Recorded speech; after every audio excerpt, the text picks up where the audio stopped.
नमस्कार दोस्तों, स्वागत है आपका एक बार फिर से आपके अपने यूट्यूब चैनल कंपटीशन प्रिपरेशन पे। आई होप आप सारे बहुत अच्छे होंगे और अच्छे से पढ़ाई भी कर रहे होंगे। ट्रिगो हमारा ख़त्म हो चुका है, उसके क्वेश्चंस बहुत सारे करा दिए और कुछ क्वेश्चंस कराने बाकी हैं जो कि मैंने करा देने हैं कुछ दिन में। हालांकि CGL 2020 में पूछे गए क्वेश्चंस आपको करा दिए हैं 60-62 क्वेश्चन वैसे, और टॉपिक वाइज जब करवाया जो जो कॉन्सेप्ट पढ़ाता गया उस पर क्वेश्चंस कराते गए। तो कुछ एक क्वेश्चंस और बचे हैं जो कराने ज़रूरी है, थोड़ा प्रैक्टिस हो जाएगी, ठीक है। बाकी आप लोग प्रैक्टिस करते रहें। आज हम स्टार्ट कर रहे हैं हाइट एंड डिस्टेंस। मैं कोशिश करूंगा कि हाइट एंड डिस्टेंस के जितने कॉन्सेप्ट हैं वो इस वीडियो में, और फिर इस पे कुछ जो अतरंगी क्वेश्चंस आते हैं अलग अलग लैंग्वेज में जो आपको अतरंगी लगते होंगे अगर आपने हाइट एंड डिस्टेंस नहीं पढ़ा होगा या अच्छे से नहीं पढ़ा होगा, वो सारे क्वेश्चंस करा दिए जाए ताकि आपके CGL एग्जाम, CHSL एग्जाम या CGL मेंस किसी भी एग्जाम में, CPO में, किसी भी एग्जाम में हाइट एंड डिस्टेंस से क्वेश्चन है तो आपको करने में कोई दिक्कत ना हो। तो आज स्टार बैच वाली कॉपी उठाइए और जो ट्रिगो यहाँ खत्म हुआ है उसे 5-6 पेज 7 पेज छोड़ के हेडिंग डालेंगे हाइट एंड डिस्टेंस, यानी ऊंचाई और दूरी। हाइट मतलब होता है ऊंचाई, डिस्टेंस मतलब होता है दूरी। जैसा कि जब मैंने ट्रिगो स्टार्ट करा था तब मैंने कहा था भैया ज्योमेट्री का एक चीज़ का सहारा आपको लेते रहना है, राइट एंगल ट्रायंगल। सेम चीज़ यहाँ पे भी होगी, राइट एंगल ट्रायंगल पे ही पूरा आपका वेस्ट होगा हाइट एंड डिस्टेंस। कुछ लोग इसे हाइट्स एंड डिस्टेंसेस कहते हैं, लेकिन मैं हाइट एंड डिस्टेंस कहता हूँ, ऊंचाई और दूरी। ऊंचाइयाँ और दूरियाँ तो क्या ही बोले, है ना, वो गाना वाली लैंग्वेज हो जाएगी। आवाज़ थोड़ी बहुत ज़्यादा तेज़ नहीं रहेगी, लाउड नहीं रहेगी, कॉज अभी जुकाम है तो इस वजह से। बाकी ऑडिबल रहूँगा मैं, सारी चीज़ें क्लियर होंगी और थोड़ा मज़ा भी आएगा। बहुत आसान सा टॉपिक है, कोई टेंशन लेने वाली बात है ही नहीं। कुछ चीज़ें हैं बेसिक बेसिक सी चीज़ें, वो पढ़ते हैं, फिर हम सीधे क्वेश्चन पे कूद के जिस तरह के आपके SSC एग्जाम में जो क्वेश्चन आए हैं उसी से मैं आपको समझाने की कोशिश करूँगा। तो चलो, आई होप आपने हेडिंग डाल दी होगी हाइट एंड डिस्टेंस यानी ऊंचाई और दूरी, ठीक है। चलो स्टार्ट करते हैं। देखो, कुछ चीज़ें होती है, कोण आपको मैंने बता रखा है, ज्योमेट्री इसी वजह से सबसे पहले पढ़ाई थी। देखो, हाइट मतलब होता है इस तरह से ड्रा करेंगे वो हाइट होगी और इस तरह से ड्रा करेंगे वो दूरी होगी। एक राइट एंगल ट्रायंगल से हम बात करेंगे, ठीक है। अब 3 चीज़ें होती हैं, 3 तरह के एंगल आपको पढ़ने हैं। एक होता है एंगल ऑफ एलिवेशन, बोलते हैं उसको, ELEVATION, यानी कि उन्नयन कोण, ठीक है। फिर होता है एंगल ऑफ डिप्रेशन। वो डिप्रेशन वो वाला नहीं, चिंता वाला जो आप डिप्रेशन में चले जाते हैं, ये होता है अवनमन कोण यानी झुका हुआ कोण, ठीक है। और एक होता है लाइन ऑफ साइट। देखो, एक बात बताओ, आप मान लो 2 जने हो, ऐसे आप हो और आपकी गर्लफ्रेंड है। मम्मी से तो कभी आंख में आंख डाल के बात ना करना, मम्मी पापा से नहीं, बहुत चप्पलें पड़ेगी। देखो, ये हो आप, ये है आपकी गर्लफ्रेंड, या आप हो आपका बॉयफ्रेंड। आप दोनों सेम हाइट के हो, तो आप अगर उसकी आंखों में आंखें डाल के देखोगे तो आप दोनों सेम लाइन में रहोगे। आप दोनों की आंखें जो होंगी, ये आपकी आंख है मान लो, ठीक है, खराब सी, और ये आपकी गर्लफ्रेंड की आंख है, ठीक है, सुंदर सी। आपने देखा, ठीक है, ये मेकअप के साथ ये वाली आंख हो गई, ये वाली आंख हो। आपने इस आंख ने इस आंख को देखा और दोनों की हाइट, दोनों समान ऊंचाई पे हैं दोनों की आंखें, तो एक सीधी रेखा में देखोगे, वहाँ पे कोई कोण नहीं बनेगा। यानी जिस समतल पे आप खड़े हो, जिस प्लेन पे आप खड़े हो, उससे समपैरेलल में आप दोनों की आंखों का जो कांटेक्ट लाइन होगी, जो दोनों की आंखों को मिलाएगी, जिसमें बातें होंगी, जिन कहते नहीं है नज़रों ने नज़रों को देखा या नज़र ने नज़र को देखा, तो जो नज़र देखने वाली लाइन होगी, वो लाइन जो होगी वो पैरेलल होगी इसके, तो वहाँ पे कोई कोण नहीं बनेगा, ठीक है। यानी दोनों की हाइट समान, इसकी आपकी हाइट मान लो 5 फीट की, आपकी गर्लफ्रेंड भी 5 फीट की, दोनों एक दूसरे को देख रहे हो, तो आपकी जो आंखें होंगी वो कोई कोण नहीं बनाएंगी समतल पे। अब ऐसा नहीं कि एक जने यहाँ खड़े हो, एक जने स्टूल पे खड़े हो, फिर दोनों जने 5 फीट, मतलब समतल से आंखों की ऊंचाइयाँ अगर बराबर हैं तो कोई कोण नहीं बनेगा, ठीक है, कोई कोण नहीं बनेगा। लेकिन थोड़ा सा मैं इस बात को मोल्ड करूँगा। मैं एक बात बताओ, आप इतने बड़े हो और आपकी गर्लफ्रेंड पढ़ी लिखी है और थोड़ी लंबी है, इतनी बड़ी है। आप इतने बड़े हो और आपकी गर्लफ्रेंड इतनी बड़ी है, या किसी को, अगर आप लड़के हो तो आप अपने हिसाब से मान लें। मान लो आप 3 फीट के हो और आपकी गर्लफ्रेंड 5 फीट की है। अब इस आँख से, ये आपकी आँख है मान लो, और ये गर्लफ्रेंड की आँख है या दूसरे की आँख है।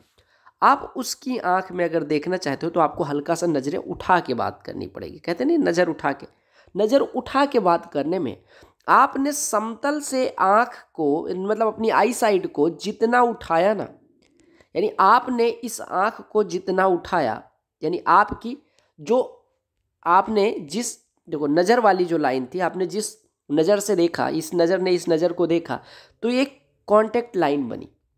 वो लाइन जिस समतल पे आप खड़े हो उससे कुछ कोण बनाएगी। इस कोण पे ही पूरी हाइट एंड डिस्टेंस बेस्ड रहेगी। आप 3 फीट के, आपकी गर्लफ्रेंड 5 फीट की, या आप 3 फीट के, आपका बॉयफ्रेंड 5 फीट का, आप दोनों ने एक दूसरे को देखा आंख में आंख डाल के, तो यहाँ पे कुछ कोण बना होगा। समतल से आपकी आंख कुछ कोण बनाएगी, यानी आपकी आंख कुछ इस प्रकार से खुलेगी, क्योंकि आपको ऊपर वाली वस्तु देखनी, और अगर नीचे वाली वस्तु देखनी है तो आपकी आंख कुछ इस प्रकार से खुलेगी। मान लो ये आपकी आंख है, हालांकि आंख पता नहीं कैसे होती है, आंख मुझसे नहीं बनेगी, तो आपकी आंख अगर नीचे वाली वस्तु को देखेगी तो ऐसे खुलेगी, और अगर यहाँ वाली या देखो यहाँ वाली वस्तु को देखेगी तो इस तरह से खुलेगी, यानी ऊपर की तरफ देखना और नीचे की तरफ देखना। अगर हम ऊपर की तरफ देखते हैं, लाइक अब देखो थोड़ा सा इसको प्रैक्टिकल भाषा में आए, मान लो एक खंभा है, खंभा इलेक्ट्रिक खंभा, ये इलेक्ट्रिक पोल है, ठीक है। इस पोल को एक मैकेनिक है जो यहाँ पे उसकी आंख, मान लो ये दोनों समान समतल पे खड़े हैं, मान लो खंभा इतना गड़ा हुआ है और वो व्यक्ति जो है वो यहाँ से देख रहा है, इसकी आंखें यहाँ है। यहाँ से खंभे के शीर्ष को यानी कि टॉप को देखने के लिए उसे इस लाइन में देखना पड़ेगा, तभी तो उसे दिखेगा। अगर वो इस लाइन में देखे तो उसे यहाँ के बिंदु दिखेंगे, इस लाइन में देखे तो यहाँ का बिंदु दिखेगा। यानी आपको मैं बताऊं कि अगर इस कोण के साथ उसकी आंखें देखेंगे तो उसे टॉप दिखेगा। आप एक बात बताओ, आपको जो चीज़ देखनी है, कोई ऑब्जेक्ट है, कोई मान लो ये ऑब्जेक्ट है, कोई वस्तु यहाँ पे रखी हुई है, उसको देखना है, आपकी आई यहाँ है, तो आप इसको देखोगे आंख उठा के। आंख उठाने के बाद जो आपका कोण बनेगा उसे ये क्या होगी, ये दृष्टि रेखा या लाइन ऑफ साइट हो जाएगी। क्या हो जाएगी? लाइन ऑफ साइट, यानी किस नज़र से, किस लाइन से आप देख रहे हो। किस लाइन से देखने का मतलब कि आपने जब आंखें उठाई उस ऑब्जेक्ट को देखने के लिए, तो ये जो लाइन बनी आपकी आंखों और उस वस्तु के बीच में, उसको हम लाइन ऑफ साइट कहते हैं। आपने जो ये एंगल बनाया इसको हम एंगल ऑफ एलिवेशन कहते हैं, एंगल ऑफ एलिवेशन कहते हैं। एलिवेशन को हिंदी में क्या कहते हैं? एंगल ऑफ एलिवेशन कहते हैं, यानी कि इसको कौन सा कोण कहते हैं? Angle of elevation. दूसरी चीज, एक बात बताओ, यहां आपने एंगल ऑफ एलिवेशन बनाया, आपने इस आंख से इस ऑब्जेक्ट को देख लिया।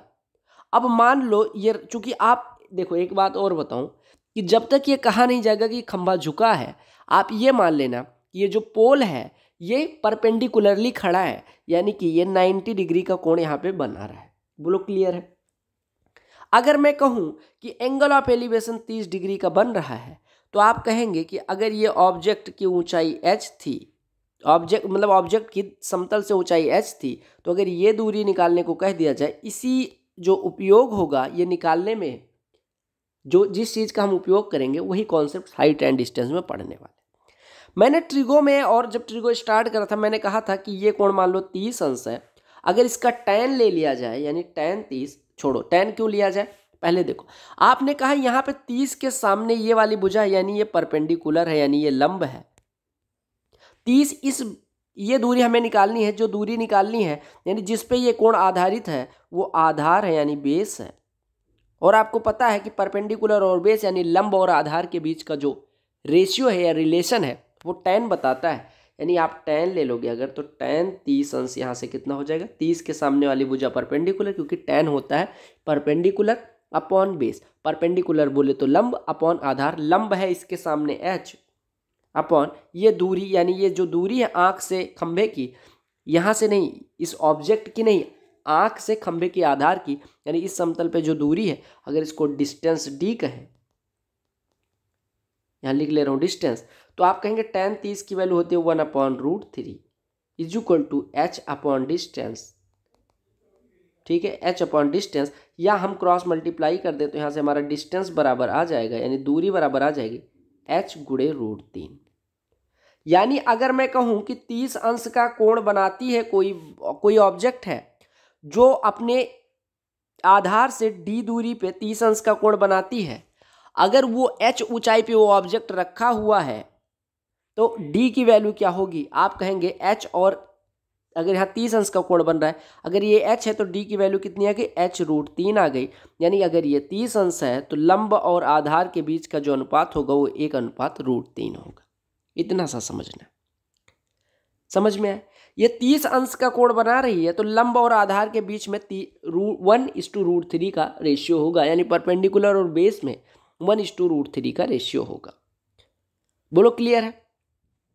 अब कई लोग एक इसी पे क्वेश्चन पूछ लेते हैं कि बताओ, एक खंभा है जो 60 मीटर ऊंचा है, वो अपने आधार से कुछ दूरी पे 30 अंश का कोण बना रहा है, मतलब वह उसका शीर्ष आधार से कुछ दूरी पे 30 अंश का कोण बना रहा है, यानी ये 30 अंश का कोण है। या एक व्यक्ति उसको 30 अंश के कोण पे उसके टॉप को देखता है, तो आपसे पूछते हैं कि ये दूरी कितनी होगी? आप कहते हैं ये 60 है, ये 30 अंश है, तो ये कितना हो जाएगा?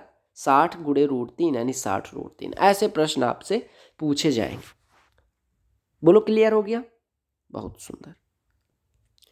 आप एक चीज और ध्यान रखना कि एंगल ऑफ एलिवेशन जो होता है उसको अंग्रेजी में, तो एंगल ऑफ एलिवेशन हिंदी में, यानी कि ये जो कोण बन रहा था, आपने कहा था कि आंख उठा के देख रहे हैं, यानी ये वाला जो कोण होता है इसको एंगल ऑफ एलिवेशन हिंदी में क्या कहेंगे? पहले अंग्रेजी में लिख लो एंगल ऑफ एलिवेशन, अंग्रेजी में भी लिख लेना, कई बार अंग्रेजी में आपको प्रश्न पढ़ने सकते हैं, ठीक है? ये एंगल ऑफ एलिवेशन होता है। अगर हिंदी में बात करें तो उन्नयन कोण होता है। उन्नयन कोण यानी नयन को उठा के, नयन मतलब आँख, उन्नयन मतलब हो जाता है आँखें उठा के, ठीक है? ऐसे याद रखना, यू मतलब अप नयन, यानी आँखें उठा के अगर देख रहे हैं, यानी ये वाला कोण बन रहा है, तो ये क्या होगा? एंगल ऑफ एलिवेशन, यानी कि उन्नयन कोण होगा, ठीक है? आपने लाइन ऑफ साइट से निकाल लिया। दूसरी चीज जो आपको पढ़नी है वो ये है कि मान लो कोई व्यक्ति, कोई घर है, ठीक है? घर में मान लो बनाए दे रहा हूँ, एक घर मान लेते हैं, ठीक है? घर में ऐसे बनाया करता था, आपको बता दूं कि घर कैसे बनते हैं। ये देखो, घर ऐसे बनाता था मैं, ये दरवाज़ा होता था, ठीक है? मान लो ये बालकनी है इनकी, ठीक है? यहाँ पे एक व्यक्ति खड़ा है, ठीक है? यहाँ पे एक व्यक्ति खड़ा, ये घर है, घर पे एक व्यक्ति खड़ा है, ये उसका सर है, ठीक है? पता नहीं कैसा गठीला सा व्यक्ति है, ठीक है? ये मान लो लड़की है कोई, ये लो, इसने ये खड़ी है इधर, ठीक है? अब ये यहाँ पे कोई इसका दोस्त खड़ा है जिससे ये बातें कर रही है, तो इसका घर तो इस समतल में है। इसका दोस्त इतनी ऊंचाई पे, उसके दोस्त की आंख यहाँ पे है, यानी ये आई है उसकी दोस्त की, आंखों में आंखें डाल के बात कर रही है, ठीक है? आपने कहा कि इसकी दोस्त यहाँ पे अगर देखेगी तो ये लाइन ऑफ साइट हो जाएगी। क्या हो जाएगी? Line of site. इसको यहाँ से परपेंडिकुलर ड्रा कर दो, ये क्या हो जाएगी? लाइन ऑफ साइट हो जाएगी। लाइन ऑफ साइट ये वाली हो गई, ये वाली जो लाइन होगी ये लाइन ऑफ साइट होगी, यानी दृष्टि रेखा।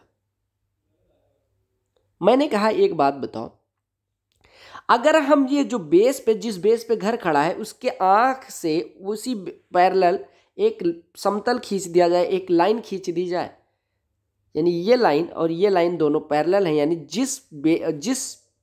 जिस प्लेन पे या जिस समतल पे आपका घर खड़ा है उसी समतल के पैरेलल हमने एक लाइन उसकी आंखों से ड्रा कर दी। किसके? जो लड़की खड़ी थी अपने घर की बालकनी पे, यानी ऊंचाई पे। आपने कहा ये वाला जो एंगल होगा, यानी कि उसके आंखों के, यानी आंखों से होकर जाने वाली आधार के पैरेलल जो रेखा है, यानी कि जिस प्लेन पे आपका घर खड़ा है उसके समांतर जो लड़की ऊंचाई पे खड़ी है उसकी आंखों से जाने वाली रेखा, और आई साइट यानी लाइन ऑफ साइट के बीच में जो कोण बनेगा, ये लाइन ऑफ साइट है, इसके बीच जो कोण बनेगा यानी ये ब्लू वाला एंगल, इसको हम बोलेंगे एंगल ऑफ डिप्रेशन। क्योंकि ये लड़की अपने दोस्त से डिप्रेशन में रह के बातें कर रही है, नीचे इसका दोस्त खड़ा है, ठीक है? और वो भूकंप की मान लो बात कर रहे हैं कि भैया भूकंप आने वाला है, ये ऊंचाई पे है, इसका दोस्त यहाँ ग्राउंड पे खड़ा है, तो इसे क्या होगा? डिप्रेशन, क्योंकि ये घर से इसको उतरना है और उसका दोस्त भाग जाएगा। तो आपको ये पता है ये लड़की किस में जाएगी? डिप्रेशन में। क्यों? क्योंकि भूकंप आने, तो ये जो कोण बनेगा ये एंगल ऑफ डिप्रेशन होगा। इसको हम कह सकते हैं अवनमन कोण। हिंदी में क्या बोलेंगे लल्ला? अवनमन कोण बोलेंगे। हिंदी में क्या बोलेंगे, अवनमन कोण बोलेंगे। यानी आपको पता होना चाहिए ऊंचाई पे खड़ी वस्तु अगर नीचे खड़ी वस्तु को किसी देखेगी तो उसके आंखों से होकर जाने वाली आधार के पैरेलल लाइन और लाइन ऑफ साइट में जो कोण बनेगा उसे हम एंगल ऑफ डिप्रेशन कहेंगे। ठीक है, यानी आपको पता होना चाहिए कि अगर हम इसे हॉरिजॉन्टल लाइन कहें, हॉरिजॉन्टल लाइन कहें तो हॉरिजॉन्टल लाइन और लाइन ऑफ साइट के बीच जो एंगल ये थीटा बन रहा है ये क्या हो जाएगा, अवनमन कोण। ये क्या हो जाएगा, अवनमन कोण या एंगल ऑफ डिप्रेशन हो जाएगा। अब आपने कहा एक बात बताओ गुरु, अगर ये कोण थीटा है, ये कोण थीटा है, एंगल ऑफ डिप्रेशन थीटा बन रहा है, क्योंकि ये दोनों पैरेलल हैं तो ये कोण और ये कोण कैसे हो जाएंगे, अल्टरनेट एंगल यानी कि एकांतर कोण हो जाएंगे, तो दोनों की वैल्यू बराबर होगी। यानी यहाँ पे जो एंगल ऑफ डिप्रेशन है ये हो गया, और यहाँ से अगर हम इसकी तरफ लड़की की तरफ नीचे खड़े होकर देख रहे हैं तो ये कौन सा एंगल बनेगा, एंगल ऑफ एलिवेशन यानी कि उन्नयन कोण बनेगा। एंगल ऑफ एलिवेशन यानी उन्नयन कोण बनेगा और दोनों की वैल्यू बराबर होगी। क्यों, क्योंकि अल्टरनेट एंगल है। इसी वजह से मैंने जो आपके लाइन एंड एंगल था वो शुरू में पढ़ा दिया था। यानी यहाँ पे अगर ये कोण थीटा तो ये वाला कोण थीटा होगा। क्यों, क्योंकि अल्टरनेट एंगल है। क्यों अल्टरनेट, क्योंकि ये दोनों लाइंस पैरेलल है। दैट्स ऑल, समझ आ गया। यानी आपको ये समझना है कि अगर ऊपर की तरफ देख रहे हैं तो एंगल ऑफ एलिवेशन बनेगा, अगर झुक के देख रहे हैं यानी नीचे की तरफ देख रहे हैं तो एलिवेशन बनेगा। बस गलती ये ना करना कि एलिवेशन एंगल ये वाला ना मान लेना, आपको एंगल ऑफ एलिवेशन हमेशा ये वाला मानना है। बोलो क्लियर है। एंगल ऑफ एलिवेशन क्या होता है, ऊंचाई पे मान लो एक खंबा होता, खंबे पे बैठी चिड़िया नीचे बैठे कीड़े को देख रही है, तो मान लो कहा जाए एंगल ऑफ डिप्रेशन 60 डिग्री है, तो ये वाला कोण 60 अंश ना होके कौन सा कोण, ये वाला 60 अंश होगा। अब अगर ये 60 है तो यहाँ पे ये कोण भी 60 होगा, क्योंकि ये लाइन और ये लाइन पैरेलल होगी। बोलो क्लियर है। तो एंगल ऑफ डिप्रेशन ये वाला होता है, ये क्या होता है, एंगल ऑफ डिप्रेशन या अवनमन कोण। ये वाला क्या होता है, एंगल ऑफ एलिवेशन या उन्नयन कोण। उन्नयन कोण यानी नयन को उठा के देख रहे हैं। तो उन्नयन कोण, अवनमन कोण कहीं भी आएगा, आप टक करके आंसर मार्क कर सकते हो। बोलो क्लियर। बोलो क्लियर हो गया, बहुत सुंदर। ठीक है, चलो अब एक बात बताओ मुझे, इस पे छोटे छोटे से प्रश्न आपके एग्जाम में जो पूछे जाते हैं उस पे मैं आता हूं और फिर मैं पूछता हूं कि कैसे करेंगे इस क्वेश्चन को। जैसे देखो पहला प्रश्न, जैसे CHSL 2011 एग्जाम में एक प्रश्न पूछा गया। उन्होंने कहा, ठीक है, उन्होंने कहा कि मतलब एक क्लिफ है, ठीक है, एक क्लिफ है जिसके आधार से मतलब जिसके पाद से, पाद बोले तो फुट जो होता है यानी कि पैर से 129 मीटर दूरी पे, 129 मीटर दूरी पे इसके टॉप का जो एंगल ऑफ एलिवेशन है, ये आपका कोई पोल है जिसका टॉप यहां पे होगा और फुट यहां पे होगा, ऊपर टॉप नीचे फुट। यहां से 129 मीटर दूरी पे इस बिंदु पे जो एंगल ऑफ एलिवेशन बन रहा है वो 30 डिग्री का है। एंगल ऑफ एलिवेशन 30 डिग्री का। Angle of elevation, angle of elevation जो बनेगा वो क्या, एंगल ऑफ एलिवेशन की बात की जाएगी तो ये वाला कोण, एंगल ऑफ डिप्रेशन की बात की जाएगी तो ये वाला कोण। उन्होंने कहा क्या है, एंगल ऑफ एलिवेशन जो बन रहा है, एंगल ऑफ एलिवेशन यानी ये कोण, ये कहा 30 डिग्री है। तो आपको पोल की ऊंचाई बतानी। आपको ऑप्शन दिया गया 50√3, आपको ऑप्शन दिया गया 45√3, आपको ऑप्शन दिया गया 47√3, आपको ऑप्शन दे दिया गया 43√3। अब आप बताओ, मैंने क्या कहा, आपको ऊंचाई किसकी पूछी गई, इस पोल की। मैंने बताया था अगर ये कोण 30 अंश होता है तो इसका और इसका अनुपात 1:√3 होता है। तो अगर √3 आपको दिया गया 129 यानी √3 बराबर 129, 129 को लिख सकते हैं 43 गुणे यानी 43 × 3, √3 से ये कट के √3 हो जाएगा यानी 1 बराबर इतना, यानी 1 बराबर 43√3। और आपने कहा √3 रेशियो पोल की ऊंचाई है, सॉरी जो √3 रेशियो बेस ये दूरी की लंबाई है, तो आपकी पोल की ऊंचाई 1 थी जो कि आगे 43√3 मीटर। तो इस तरह से आपके ट्रिगो के प्रश्न होंगे। ठीक है, ये जो हाइट एंड डिस्टेंस के हैं प्रश्न वो इस तरह से होंगे। समझ आ गया। एंगल ऑफ डिप्रेशन दिया जाएगा तो कैसे करोगे, एंगल ऑफ एलिवेशन दिया जाएगा तो कैसे करोगे, समझ आ गया। चलो अब कुछ और प्रश्न दाग लेते हैं, फिर उसके बाद आपको मैं लंबी क्लास बहुत ज़्यादा नहीं रखेंगे इसको, ठीक है, ताकि आपको समझ में आ जाए। अब देखो, मान लो ऐसा कहा जाता है, एक तो ये नॉर्मल सा क्वेश्चन हो गया, ठीक है। दूसरा कहते हैं कि एक पोल है। देखो सबसे पहले एक चीज मैं बताऊं, एक कॉन्सेप्ट और सीखो। एक खंबा है, ठीक है। खंबे की छाया हमेशा जमीन पे बनती है, ये ध्यान रखना। अगर खंबा कहा जाएगा तो खंबा ये ऐसा नहीं कि दीवार यहाँ पे है, दीवार पे छाया बन रही, आप मानना जमीन पे बन रही। इस खंबे की जो छाया है, मान लो यहाँ पे ये छाया है, यानी क्या है, शैडो, शैडो या इमेज या प्रतिबिंब, ये इसकी शैडो बन रही। ये क्या है, आपका पोल है। पोल की शैडो जमीन पे बन रही, ये पोल है आपका, और ये शैडो है उसकी, ठीक है। पोल की शैडो मान लो यहाँ पे थीटा कोण बनाती है, मतलब पोल के शैडो से अगर शीर्ष के कोण की बात करें, अगर वो थीटा हो तो आप क्या काम कहेंगे कि tan थीटा जो होगा, तो पोल और शैडो, पोल परपेंडिकुलर हमेशा होगा और शैडो बेस होगी, यानी tan थीटा बराबर हो जाएगा पोल की लंबाई बटे शैडो की लंबाई। इस तरह से आप समझना प्रश्न।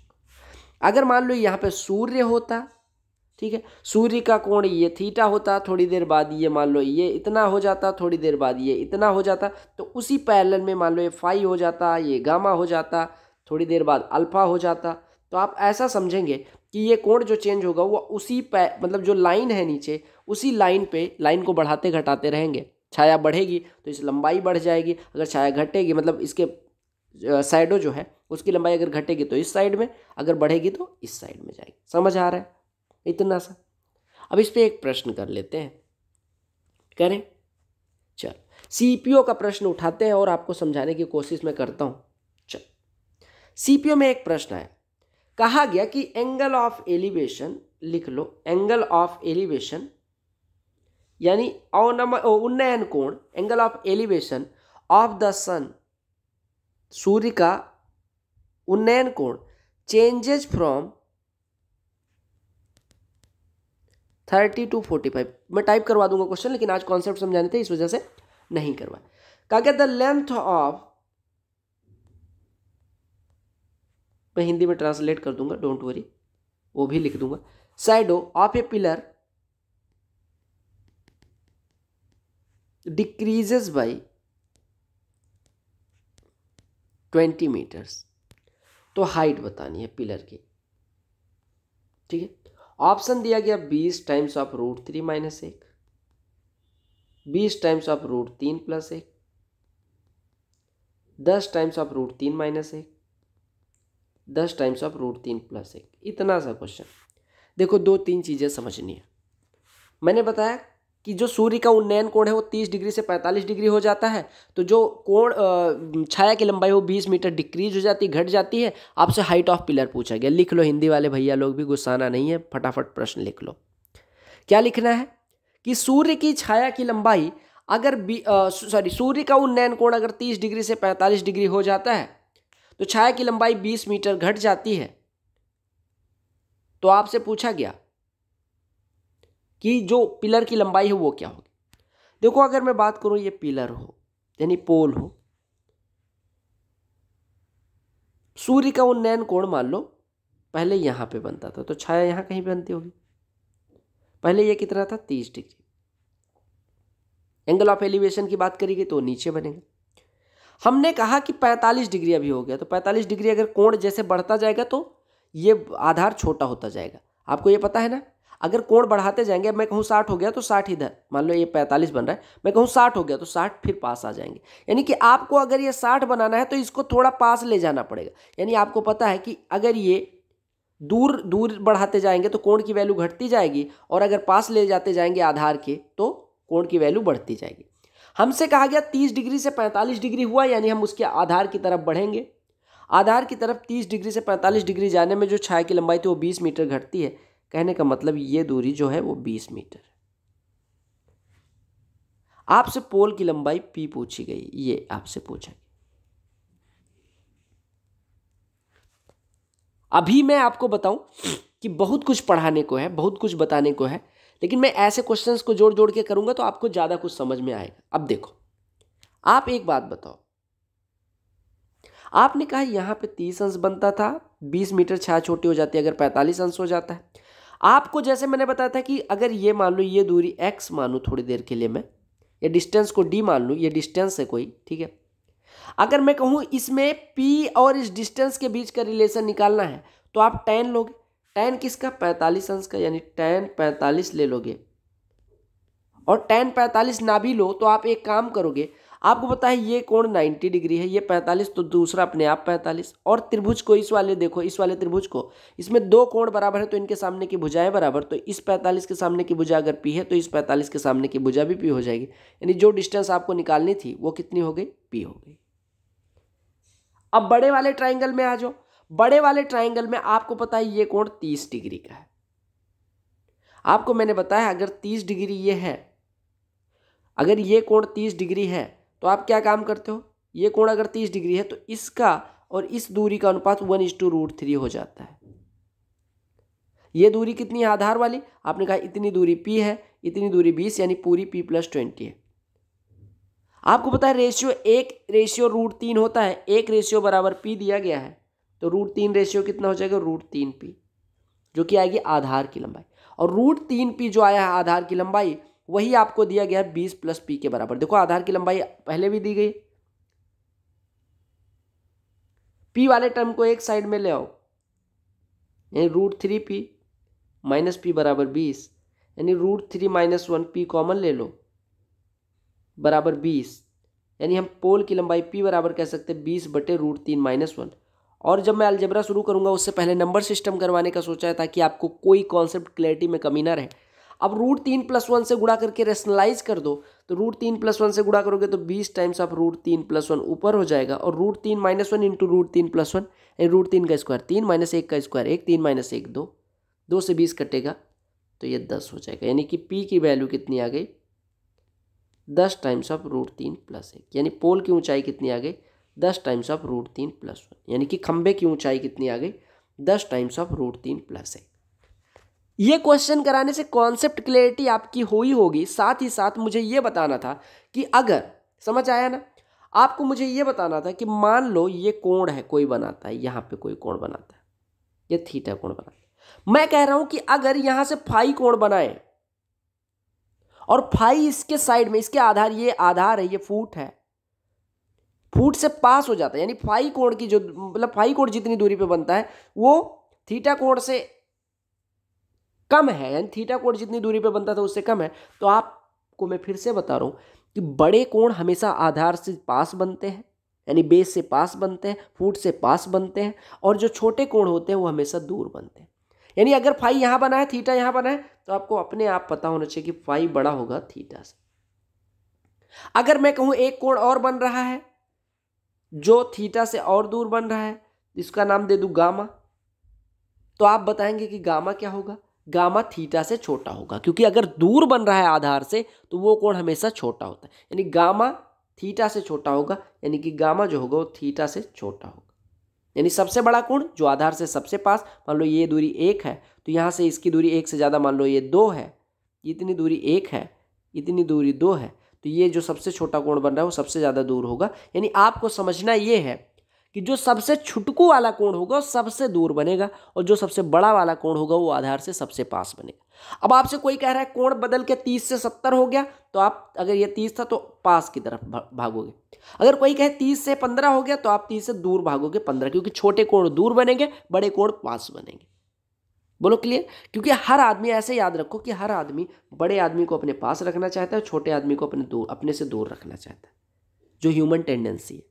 सेम चीज याद रखो, यानी अगर थीटा दूर बन रहा है तो थीटा छोटा होगा, अगर थीटा पास बन रहा है तो थीटा बड़ा होगा। बस इतना सा समझना। दूसरी चीज, एक चीज और मैं फिर से समझा रहा हूं कि अगर कोई पोल है, ये पोल है, इसकी छाया जो है या तो इधर बनेगी या तो इधर। अगर सूर्य इधर बन रहा है तो ये छाया इधर बनेगी, अगर सूर्य इधर से प्रकाश डाल रहा है तो छाया इस साइड में बनेगी। छाया हमेशा समतल पे बनती है, यानी यहाँ पे छाया बनेगी। That's all. ये चीज ऑलवेज रिमेंबर, ऑलवेज याद रखना। बोलो क्लियर है? तीसरी चीज जो आपके एग्जाम में पूछी जाती है वो इस प्रकार से कि कोई खंभा है या कोई पेड़ है जो टूट जाता है कहीं से, ये टूट गया मान लो यहाँ से। टूटने के बाद आपने देखा होगा, टूटने के बाद ये किसी साइड में झुक जाता है, ऐसा तो है नहीं टूटा फिर ऐसे बना रहेगा। टूटने के बाद चाहे इस साइड में झुकेगा चाहे इस साइड में झुकेगा। आपको अभी साइड नहीं समझना, आपको बस ये समझना है कि अगर ये वाला पार्ट ही झुक के जमीन को छूता है, ये जमीन है मान लो, इसको छूता है, यानी कि ये अगर ये पार्ट जो अभी हमने तोड़ा, ये पार्ट जो आंधी से टूटा, झोंके से टूटा या किसी ने काट दिया, उससे हमें मतलब नहीं, हमें बस इतना मतलब है कि ये वाला पार्ट अगर टूटा है और ये झुका है तो आप कहेंगे यही पार्ट चूंकि टूट के झुका हुआ है तो इस पार्ट की लंबाई, यानी अगर ये जो नीला वाला पार्ट है ये अगर के हो इसकी लंबाई, तो ये जो झुका पार्ट है ये भी नीले पार्ट के बराबर होगा, क्योंकि वही पार्ट जो टूटा है वही झुका है। ये भी कॉन्सेप्ट समझना पड़ेगा। यानी आप कहेंगे कि जो के पार्ट टूटा था वही झुका है, यानी कि ये लंबाई अगर के थी तो यही पार्ट जब झुका हुआ है तो इसकी लंबाई भी के हो गई। अब आपसे कोई कहे कि भैया ये h ऊंचाई से टूटा था, कहने का मतलब आधार से जिस बिंदु से टूटा यानी इस बिंदु से उसकी ऊंचाई h दी गई है। जो चीजें क्वेश्चन में दी जाएंगी वो मैं अभी समझा रहा हूं। यानी मान लो कोई पेड़ था जो h ऊंचाई से टूटा है, कहने का मतलब कि आधार से h ऊंचाई कोई बिंदु होगा जहां से चटक गया है। चटक मतलब ये यहां से टूट के कट के गिर गया, गिरने के बाद अगर आधार को छू रहा है तो ऐसे, बोलो क्लियर। यानी अगर मैं पूछूं इस खंबे की पूरी ऊंचाई कितनी थी टूटने से पहले, तो आप कहेंगे h ऊंचाई से टूटा है और k ऊंचाई ये वाली, यानी पूरी ऊंचाई h प्लस k हो जाएगी। लेकिन डायरेक्ट वो ऐसा नहीं देंगे, वो कहेंगे कि टूटे हुए भाग की लंबाई k है, यानी जो झुका भाग है वो k है। आपने कहा ये झुका भाग ही जो पहले नहीं झुका था, खड़ा भाग था, उसके बराबर होगा। यानी अगर ये झुका हुआ भाग के है तो ये वाला भी भाग के होगा, यानी h ये है तो k ये, अगर झुका भाग के है तो ये वाला के हो गया, यानी पूरे की लंबाई h प्लस के। कई बार क्या करेंगे, कई बार वो कहेंगे कि कोई पेड़ था, ये मान लो पेड़ है, ठीक है, ये पेड़ है, पता नहीं किस चीज का पेड़ बना दिया, ये पेड़ है आपका। पेड़ आंधी की वजह से टूट गया, टूट के ऐसे झुक गया होगा, ये मान लो यहां पे आधार को छूता है। आपसे कहेंगे कि वो 4 ऊंचाई से टूटा, मान लो 4 मीटर ऊंचाई से टूटा और आधार से 3 मीटर ऊंचा मतलब दूरी पे वो टच कर रहा है। अब पूछ लेंगे कि पूरे खंबे की ऊंचाई या पूरे पेड़ की ऊंचाई बताओ। आप कहोगे ये राइट एंगल ट्राइंगल है, ये 4 है, ये 3 है, तो ये जो झुका हुआ भाग है ये हाइपोटेन्यूस होगा। क्या होगा? हाइपोटेन्यूस, यानी कि कर्ण होगा। क्या होगा? हाइपोटेन्यूस। हाइपोटेन्यूस क्या होता है? कर्ण होता है। यानी आपने कहा जो झुका हुआ भाग है वही भाग है टूटा हुआ भाग, ये आपका 3 है, ये 4 है, पाइथागोरस से ये 5 हो जाएगा। यानी 4 मीटर ऊंचाई से तो टूटा था और जो टूट के गिरा हिस्सा उसकी ऊंचाई 5 थी, यानी इसकी ऊंचाई 5 थी, क्योंकि आपने कहा जो झुका हिस्सा है यही वो हिस्सा है जो टूटा था। यानी अगर झुके हिस्से की लंबाई 5 मीटर तो यानी कि जो टूट के गिरा हिस्सा वही 5 मीटर का होगा। टूट के कौन सा हिस्सा गिरा? ये वाला। अब आपसे पेड़ की ऊंचाई पूछेंगे तो आप कहेंगे ये वाली ऊंचाई जहां से टूटा था और जितना हिस्सा टूटा था, यानी 4 मीटर ये हो गया, 4 मीटर ये हो गया, 5 मीटर ये, यानी पूरी ऊंचाई हो जाएगी 4 मीटर प्लस 5 मीटर, 9 मीटर। ये भी एक कॉन्सेप्ट, ठीक है। अभी मैं एक प्रस्तावना तैयार कर रहा हूं ताकि आपको दिक्कत ना हो जब आप क्वेश्चंस को करें तो, ठीक है। हाइट एंड डिस्टेंस से हालांकि ज़्यादा क्वेश्चंस आपके एग्जाम में देखने में नहीं आएंगे, एक आध क्वेश्चन आता है, लेकिन बस ये है कि जब आसान सा टॉपिक है तो इसका क्वेश्चन क्यों छूट जाए। दूसरी चीज, कई बार वो कहते हैं कि एक पोल है समुद्र में खड़ा है, ठीक है।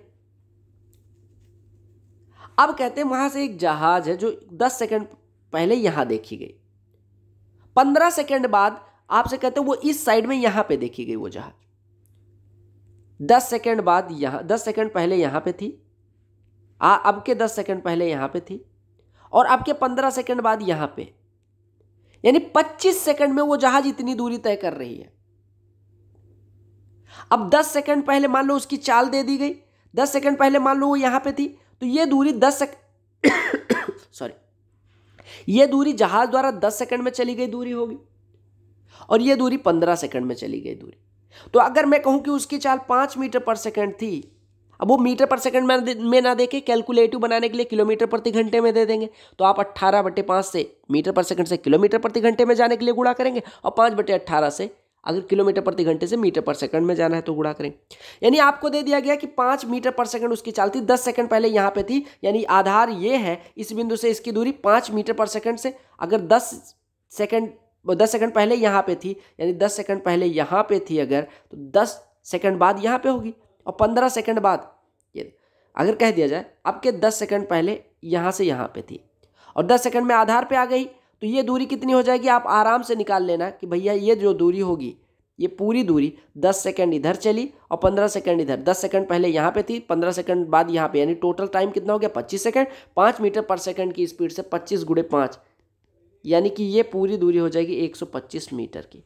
ये पूरी दूरी कितनी हो जाएगी? 125 मीटर की। ठीक है, एक तो इस तरह से प्रश्न देंगे। अब यहाँ पे कुछ कोण बन रहा था, यहाँ पे कुछ कोण बन रहा था, आपको दोनों दूरी फिर tan लगा लेंगे। दूसरा वो कहते हैं कि मान लो एक बंदरगाह, बंदरगाह मतलब कि पोर्ट, कोई पोर्ट था जहां से एक जहाज को 10 सेकंड पहले यहां पे देखा गया, 15 सेकंड बाद यहां पे देखा गया। अगर ये 200 मीटर पे पहले देखा गया था और अब 300 मीटर, यानी कि जहाज, आपको समझना पड़ेगा कि ये जो जहाज थी पानी वाली, ये जहाज मान लो जो थी, ठीक है, ये जहाज थी आपकी, वो दूर के साइड में जा रही। अगर 200 मीटर पे पहले थी, अब 300 मीटर, यानी कि दूर के साइड में। अगर 200 मीटर से आधार के साइड में आ रही है तो दूरी घटेगी। ये चीजें आपको अपने दिमाग से सोचनी पड़ेगी, क्योंकि एग्जाम में वो नहीं कहेगा कि भैया घट रही है तो पास आएगी और अगर बढ़ रही है तो दूर जा रही है। ये चीजें आपको खुद से ही समझनी पड़ेंगी। बोलो क्लियर है? बोलो क्लियर है? कुछ लोग कहते हैं कि ट्रिक बताओ, मैं कह देता हूं कि देखो एक बात बताओ, अगर ये कोण थीटा हो, ये दूरी h दी गई हो, तो इसकी लंबाई कितनी होगी? इसकी लंबाई कितनी होगी? सबकी tan के फॉर्म में।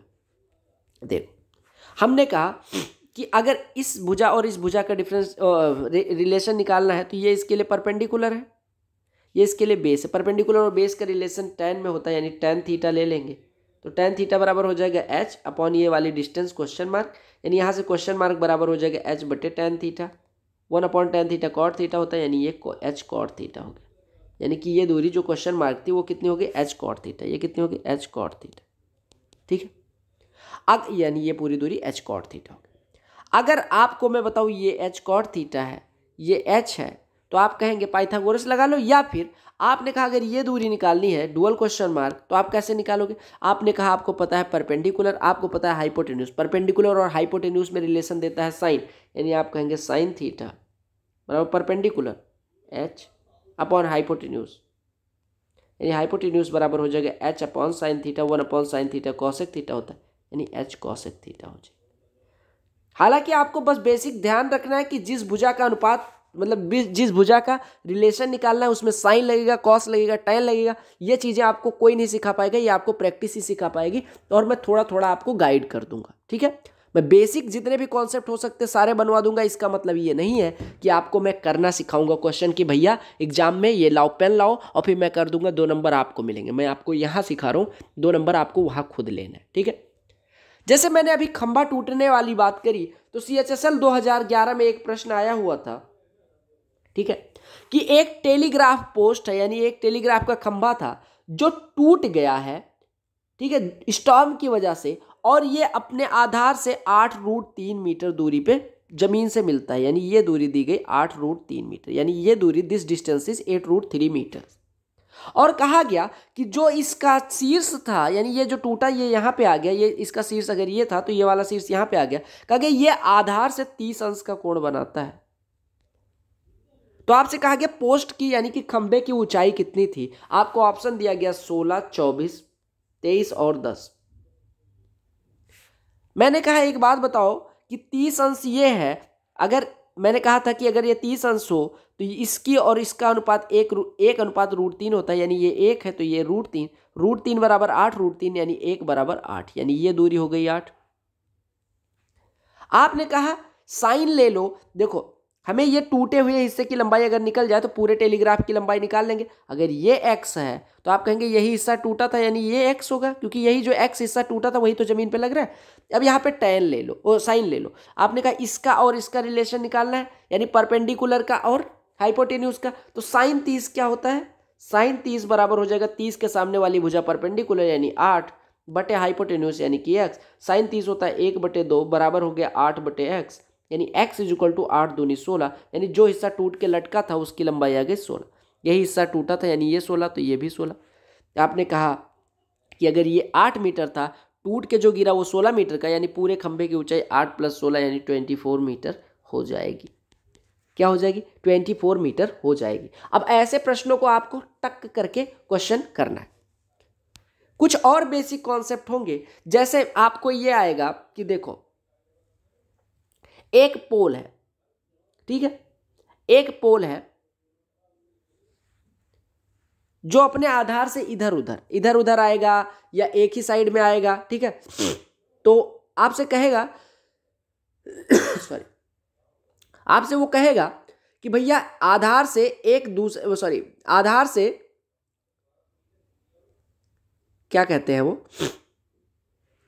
देखो कहते हैं कि वो एक खंभा है, मान लो ये खंभा है, खंभे का शीर्ष अपने आधार से ए दूरी पे और बी दूरी पे जो कोण बनाता है वो कॉम्प्लीमेंट्री है। कॉम्प्लीमेंट्री क्या होता है? Supplementary, complementary. कॉम्प्लीमेंट्री होता है जो 90 डिग्री ऐड होने पे बने। सप्लीमेंट्री होता है, सप्लीमेंट्री होता है आपका पूरक संपूरक में मैं कंफ्यूज हो जाता हूं तो आप हिंदी में देख लेना कि कॉम्प्लीमेंट्री को क्या कहते हैं, सप्लीमेंट्री को क्या कहते हैं। जो कॉम्प्लीमेंट्री होता है उसको हम कहते हैं कि एक दूसरे से जुड़ के कितने डिग्री का कोण बनाएगा? 90 डिग्री। यानी ये कोण और ये दूसरा वाला कोण कहता है कि एक खंभा है जो अपने शीर्ष से, मतलब सॉरी अपने आधार से ए और बी मीटर दूरियों पे, ये आधार है, इससे ए और बी मीटर दूरियों पे कॉम्प्लीमेंट्री एंगल बनाता है। कॉम्प्लीमेंट्री मतलब अगर ये थीटा है तो ये 90 माइनस थीटा एंगल बनाता है। तो आपसे कहते हैं खंभे की ऊंचाई बताओ। आपको आधार से दूरियां दे देता है, ये ए दे देता है, ये बी। ए दूरी पे थीटा और बी दूरी पे 90 माइनस थीटा। अगर मैं इसको एच मानूं, खंभा परपेंडिकुलरली खड़ा होगा, तो टेन थीटा की अगर हम बात करें तो टेन थीटा बराबर हो जाएगा एच बाई ए। हो जाएगा नहीं हो जाएगा? देखो टेन थीटा एच बाई ए। ऐसे टेन 90 माइनस थीटा ले लो तो टेन 90 माइनस थीटा हो जाएगा H by B. Tan 90 minus theta होता है कॉट थीटा, यानी ये कॉट थीटा बराबर हो जाएगा H by B. Tan theta H by A है, tan 90 minus theta H by B है, दोनों का गुणा कर दोगे तो tan theta into cot theta इधर हो जाएगा, tan theta into cot theta यानी एच बराबर एच बटे इंटू एच बटे बी यानी एच स्क्वायर बटे ए बी, यानी एच स्क्वायर यहाँ से हो जाएगा ए बी के बराबर, यानी एच बराबर हो जाएगा रूट का ए बी। यानी अगर मैं कहूं कि कोई खंभा है, ये शॉर्ट ट्रिक बन गई, अगर मैं कहूं कोई खंभा है जो अपने आधार से 4 मीटर दूरी पे और 9 मीटर दूरी पे अलग अलग साइड में, यानी कि अलग अलग साइड में, चाहे एक साइड में, इस साइड में, राइट साइड में और लेफ्ट साइड में, अलग अलग साइड में, अपने आधार से अलग अलग साइड में 4 मीटर दूरी और 9 मीटर दूरी पे जो कोण बनाता है, यानी एंगल ऑफ, ये वाला कौन सा एंगल होता है? एंगल ऑफ एलिवेशन, यानी उन्नयन कोण जो बनाता है वो कोण जो है वो कॉम्प्लीमेंट्री है, यानी कॉम्प्लीमेंट्री संपूरक में भी होता है। हिंदी में देख लेना 90 डिग्री, जो मान लो अल्फा और बीटा कॉम्प्लीमेंट्री एंगल्स है तो अल्फा प्लस बीटा बराबर 90 डिग्री होता है। तो कॉम्प्लीमेंट्री यानी संपूरक कोण अगर बनाता है तो आपको ये पता होना चाहिए कि अगर ये 4 दूरी और 9 दूरी पे बनाता है तो आप कहेंगे ए बराबर 4 है, बी बराबर 9 है, तो यहाँ पे पुट कर देंगे खंभे की लंबाई कितनी हो जाएगी? 4 9 36, 36 का वर्गमूल प्लस माइनस 6, लेकिन दूरी है तो निगेटिव नहीं लेंगे, यानी 6 मीटर इस खंभे की ऊंचाई हो जाएगी। ज़्यादा नाटक करने की जरूरत नहीं। मैं कहूं कि एक साइड में 16 मीटर, एक साइड में 9 मीटर पे अगर वो कॉम्प्लीमेंट्री एंगल बनाता है तो आप कहेंगे 16 9 या 144 का वर्गमूल 12 उत्तर हो जाएगा। बोलो क्लियर हो रहा है सबको? क्लियर हो रहा है मैं क्या कहना चाह रहा हूं? तो अगर क्लियर हो रहा है तो आपको क्या काम करना है? लाइक कर लेना, ठीक है। दूसरे केस में वो देंगे कि एक खंभा है जो अपने आधार से एक ही साइड में ए मीटर और बी मीटर दूरी पे, यानी एक दूरी ये हो गई और एक दूरी ये हो गई, ए दूरी ये वाली दी जाएगी और बी दूरी ये वाली मान लो दी गई। कहते हैं वो एंगल जो बनाता है वो कॉम्प्लीमेंट्री, यानी दोनों का सम 90 डिग्री, यानी अगर ये थीटा है तो ये 90 माइनस थीटा है। अब आपसे पूछ लेते हैं कि खंभे की ऊंचाई एच बताओ क्या होगी। आपने कहा था अगर ये एच होता है, ये थीटा होता है, तो ये कितना होता है? एच कॉट थीटा होता है, मैंने बताया। यानी ए बराबर एच कॉट थीटा दिया गया, यानी ए बराबर एच कॉट थीटा, ठीक है। तो यहां से हम कह सकते हैं एच या ऐसे रखो, हटाओ, यानी हम यहां से कह सकते हैं कि कॉट थीटा बराबर कितना हो गया? ए बाई एच। या छोड़ो ये सब, ये भी कोई ज़रूरत नहीं है, अभी तो आप ट्रिक जनरेट कर रहे हो ना। देखो अगर मैं छुटकू वाले यानी थीटा जो कोण बन रहा है उसमें, अच्छा एक बात बताओ, थीटा और 90 माइनस थीटा में अगर ऐसा दे दिया गया तो बताओ 30 कौन होगा 60 कौन होगा? 30 कौन होगा 60 कौन होगा? आप कहेंगे जो पास होगा वो बड़ा वाला कोण, यानी ये वाला 60 होगा और ये 30 होगा। अगर मैं कहूँ कि 45 45 है तो आप कहेंगे एक ही बिंदु पे बनेंगे, ठीक है। अगर मैं कहूँ 70 और 20 है तो आप कहेंगे पास वाला कोण 70 होगा, बाद वाला कोण 20 होगा। ये समझना है आपको, ठीक है। दूसरी चीज समझो, हमने कहा अगर इस ट्राइंगल छुटकू वाले थीटा कोण वाले में आए, टेन थीटा की बात करें तो टेन थीटा बराबर यहाँ पे एच बाई ए हो जाएगा। अगर मैं कहूँ बड़े वाले ट्राइंगल में tan 90 माइनस थीटा की बात करें तो tan 90 minus theta h by b हो जाएगा। गुणा कर दो तो tan theta into cot theta 1 बराबर h square by a B, यानी h बराबर रूट ए बी हो जाएगा।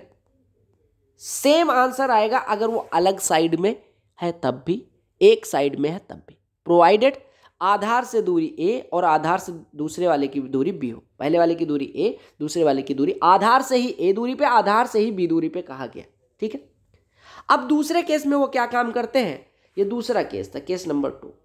अब केस नंबर 3 जनरेट होता है। यहाँ से आपका स्टार बैच है तो इसमें स्टार बनाने के लिए ही आपको पढ़ाया जाएगा।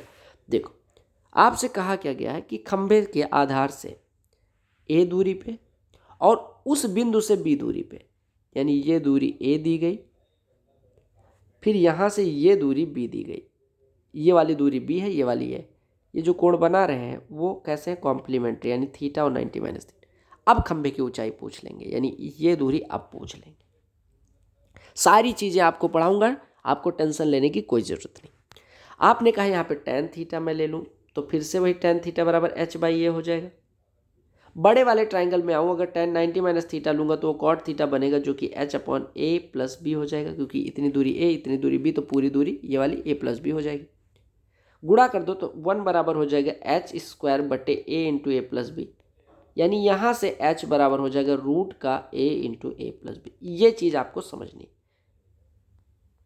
यानी आपको हमेशा दोनों बिंदुओं के बीच की जो दूरी है उससे मतलब नहीं है, दोनों बिंदुओं के उसके आधार से जो दूरी, इसकी दूरी a, इसकी दूरी a प्लस बी, तो आप a और a प्लस बी का गुणा करेंगे, उसका रूट निकाल देंगे, आपके खंभे की ऊंचाई आ जाएगी। बोलो क्लियर है इतना? अगर इतना क्लियर है तो कुछ भी टेंशन लेने की ज़रूरत नहीं है, आप सही है, समझ में आ रहा है आपको सारी चीज़ें, फिर कोई टेंशन लेने की ज़रूरत नहीं है। बोलो क्लियर है? चलो बहुत बढ़िया। हमने ये कर लिया कि एक वस्तु होती है, कुछ ऊंचाई पे रखी जाती है, उससे किसी बिंदु पे जो आधार के मतलब आधार के जो जिस समतल पे आधार है, यानी आधार जहाँ पे है उस वाली लाइन पे कुछ कोण बनाती है, या यहाँ पे कुछ कोण बनाती है। ये एंगल ऑफ डिप्रेशन होता है, ये एंगल ऑफ एलिवेशन होता है, यानी ये अवनमन कोण होता है, ये उन्नयन कोण होता है। ये सारी चीज़ें पढ़ लें। ये तब होता है जब हम, मतलब उन्नयन कोण की परिभाषा नहीं बदल जाएगी, या अवनमन कोण की angle of elevation angle of depression की परिभाषा नहीं बदल जाएगी। आपको दो चीज़ें हमेशा ध्यान रखनी कि कई बार यहाँ से, यानी आधार के पैरेलल पे ही वो बिंदु होगा, आधार जो आधार वाली रेखा उसी पे वो बिंदु होगा। दूसरे केस में क्या होता है कि एक ऑब्जेक्ट है, उस ऑब्जेक्ट से दूसरे ऑब्जेक्ट की बात की जाएगी, यानी इसके मतलब ये दोनों रिलेटिव बातें की जाएंगी, यानी इसके परिप्रेक्ष्य में इसको पैरामीटर मान के इसकी बात की जाएगी। यानी इसके शीर्ष से इसके शीर्ष का मान लो कह दिया जाए एंगल ऑफ एलिवेशन इतना है, इसके शीर्ष से इसके दूसरे वाले ऑब्जेक्ट के आधार का एंगल ऑफ डिप्रेशन इतना है, फिर क्या करोगे, ये चीज़ इंपॉर्टेंट होगी। यानी अभी तक हमने पढ़ा था एक ऊंचाई होती थी, दूसरी उसके आधार वाली रेखा में ही कोई बिंदु होता था, उस पर कोई कोण लिया जाता था, इतना खत्म हो गया। अब हमें दिया गया कि एक बिंदु है, मतलब एक टावर है, एक घर है, एक पेड़ है। अब ये ना कंफ्यूज हो जाना, पेड़ वाला करवाया था आपने, टावर वाला नहीं करवाया था, उससे मतलब नहीं। आपको बस यहाँ पे ध्यान देना है कि आपको दो ऊंचाइयों की बात की गई। एक ऊंचाई ये है, दूसरी ऊंचाई इसके बराबर हो सकती है, मान लो दूसरी ऊंचाई इसके बराबर है, या दूसरी ऊंचाई इससे छोटी है या बड़ी भी हो सकती है, एक बड़ी एक छोटी, या दोनों बराबर होंगे। ठीक है, कहा क्या गया, इनका आधार को जोड़ने वाली रेखा, यानी दोनों एक समतल में खड़े होंगे, यानी एक ही लाइन में, यानी एक लाइन अगर खींची जाए तो उसी पे दोनों ऑब्जेक्ट, ये दोनों ऊंचाइयाँ जो हैं, ये और ये दोनों, इसकी ऊंचाई अगर स्मॉल एच माने इसकी कैपिटल एच, दोनों एक ही आधार पे खड़े। अब कहा जाता है मान लो कि इसके आधार से इसका जो कोण है, ये कौन सा कोण बनेगा, आप कहेंगे ये एंगल ऑफ डिप्रेशन मान लो थीटा है। तो अगर ये थीटा कह दिया गया तो आपने कह दिया ये वाला कोण भी थीटा हो जाएगा अल्टरनेट एंगल से। दूसरी चीज कह दिया जाए कि इसके शीर्ष से ही इसके, देखो ऑब्जेक्ट 1 है, ये मान लो ये ऑब्जेक्ट 2 है, यानी पहली ऊंचाई है, दूसरी, पहला टावर है, दूसरा टावर, पहले टावर के शीर्ष से यानी ये टॉप से दूसरे के बॉटम का जो एंगल ऑफ डिप्रेशन है वो कितना है, एंगल ऑफ डिप्रेशन आपने कहा ये थीटा बनता है, तो आपने कहा थीटा जो कोण बन रहा है, इस यहाँ पे कोई आंख है वो इस बिंदु को देख रही है, तो ये वाला जो कोण बन रहा है वो एंगल ऑफ डिप्रेशन होगा। एंगल ऑफ डिप्रेशन जो बन रहा है थीटा वो इसके बराबर होगा, यानी इसके बॉटम पे थीटा कोण बन रहा है, और इसके टॉप पे, दूसरे वाले के टॉप पे पहले वाले के टॉप से फाई कोण बन रहा है। अब इसकी ऊंचाई कुछ दे दी जाएगी स्मॉल एच, इसकी ऊंचाई कुछ दे दी जाएगी कैपिटल एच, आपसे कुछ रिलेशन पूछा जाएगा। इस तरह के भी प्रश्न आएंगे। आपको फिर से वही चीज़ करनी होगी। आपने कहा अगर ये ऊंचाई एच है तो आप ये कहेंगे अगर ये परपेंडिकुलर है तो ये वाली ऊंचाई भी एच होगी। इतनी सी बात आपको हमेशा ध्यान रखनी है। अगर पूरा कैपिटल एच था, इतनी दूरी स्मॉल एच हो गई, तो ये वाली दूरी एच माइनस स्मॉल एच होगी। That's all. बोलो क्लियर। फिर एक बार इस वाले छुटकू वाले ट्राइंगल में, फाई कोण वाले ट्राइंगल में tan का उपयोग करेंगे। दूसरी बार इस वाले ट्राइंगल, बड़े वाले ट्राइंगल में, थीटा वाले में tan का उपयोग करेंगे। और फिर आप रिलेशन पे कूद के पहुंच जाएंगे। जैसे इस पे एक मैं प्रश्न करवाता हूं और फिर क्लास को एंड करेंगे, क्योंकि मुझे नहीं लगता कि बहुत ज़्यादा एक ही, और मेरी तबीयत भी उतनी नासाज नहीं है, ठीक है। तो देखो कहा क्या गया है, ये आपके CHSL एग्जाम में ही पूछा गया प्रश्न है, इस वजह से मैं यहाँ से उठा रहा हूँ प्रश्न, ताकि आपको ये भी विश्वास होता रहे कि जो भी कॉन्सेप्ट आप पढ़ रहे हो उससे डिट्टो क्वेश्चंस पूछे गए। ठीक है। कहा गया कि द एंगल ऑफ एलिवेशन, लिख लो द एंगल ऑफ एलिवेशन, लिख लो द एंगल ऑफ एलिवेशन यानी कि उन्नयन कोण of the top of A building, of the top of A building, of the top of A building from the top and bottom, from the top and bottom, from the top and bottom of a tree are x and y if the height, Hindi वाले भाइयों के लिए बोल दूंगा अभी, if the height of the tree is h metre, तो आपको building की ऊंचाई बतानी है, बिल्डिंग की हाइट बतानी है। ठीक है।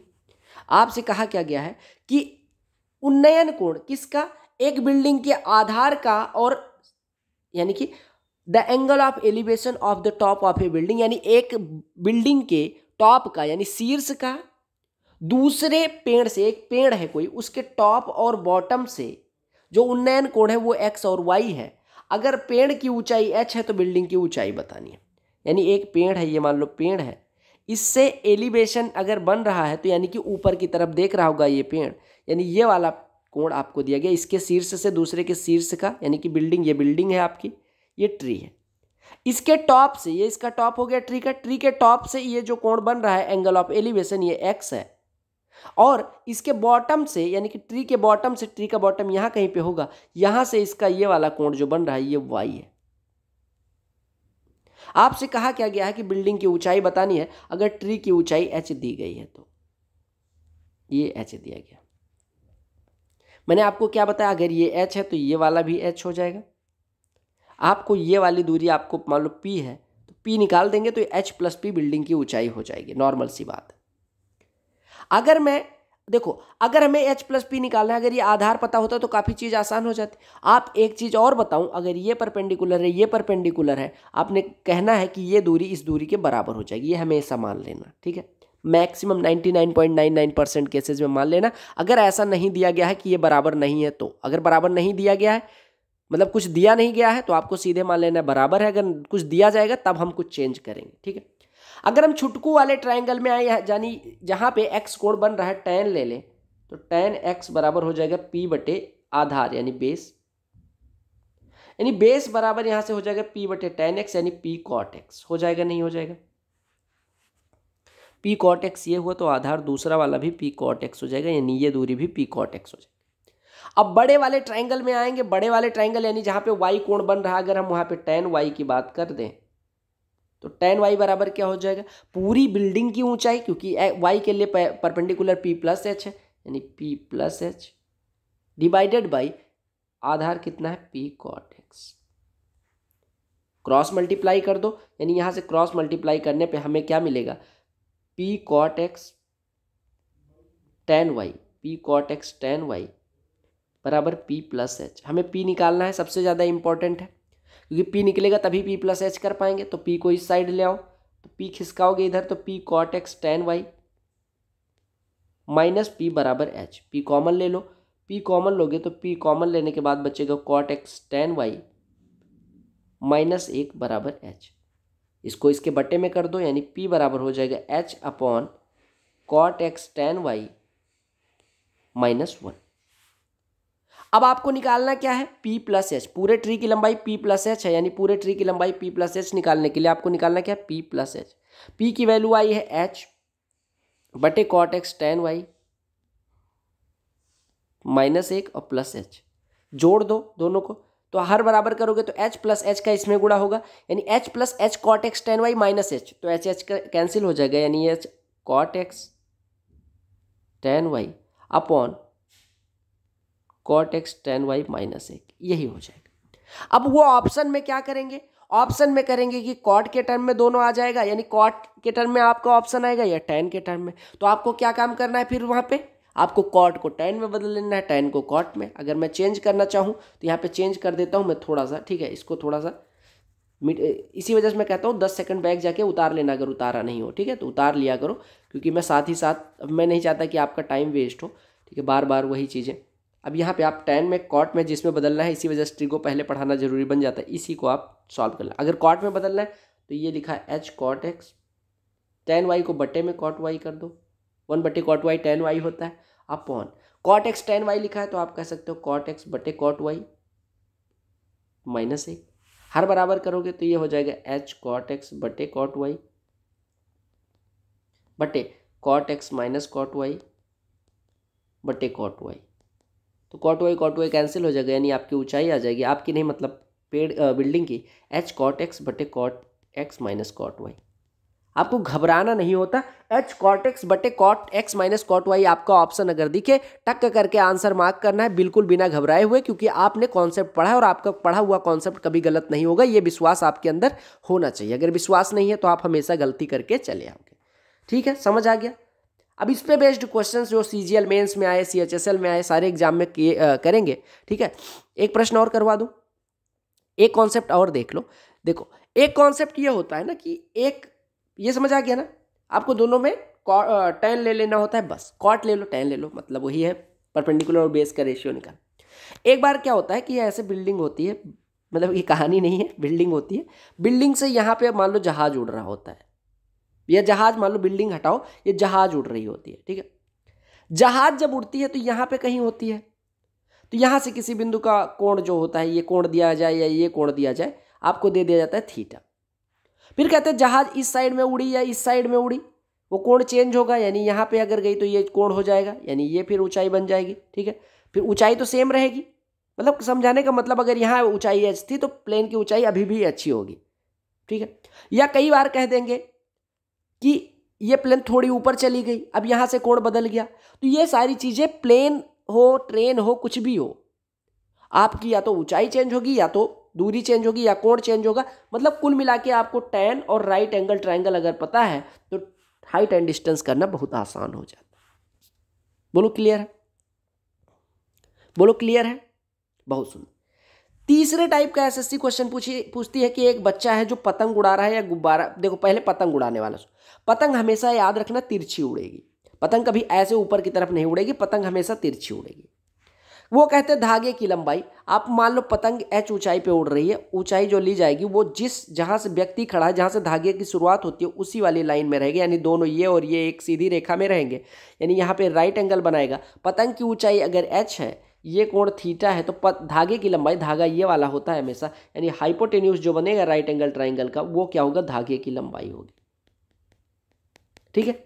वो कह देंगे कि इतनी दूरी पे, मान लो 4 मीटर दूरी पे वो व्यक्ति खड़ा है, जहाँ से पतंग की ऊंचाई ली गई वो 3 मीटर है, ठीक है, यानी पतंग की ऊंचाई जो है वो 3 मीटर है, पतंग 3 मीटर ऊंचाई पे उड़ रही है। यहाँ से ड्रा कर देंगे, आपसे मान लो कह दिया जाए, ऐसा न दिया जाए, वो कह दे कि पतंग 3 मीटर ऊंचाई पे उड़ रही है, ठीक है।